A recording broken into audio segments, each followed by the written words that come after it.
Depuis ce vendredi, de nombreux jardins ont ouvert leurs portes pour les scolaires, mais aussi le grand public. Des échanges sont favorisés avec des professionnels autour des actions de protection de la nature et des jardins à mettre en œuvre pour sauvegarder ces réserves de biodiversité. La ville de Ligny-en-Barrois dans la Meuse n'a pas manqué à l'appel de cet événement.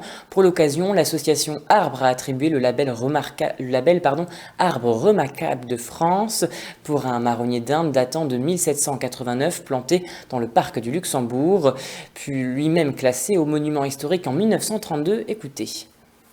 En créant cet événement, on donne de l'importance à l'arbre en question et au parc en question. Parce que les gens ici, ils viennent là sans se poser de questions. Ah bah il y a toujours eu ce parc, donc pas de problème. Mais en mettant l'accent sur un des arbres, on se dit ah bah tiens, ouais, on n'avait pas remarqué qu'il y avait un arbre un peu plus important, un peu plus vieux que les autres. On essaye de donner de l'importance à un ou plusieurs arbres qui met l'accent sur une démarche globale de la commune qui est tournée vers la protection de la nature, et je le constate encore aujourd'hui. Alors cet arbre-là a été labellisé parce qu'il a une histoire, il n'est pas simplement que grand, que beau, que âgé.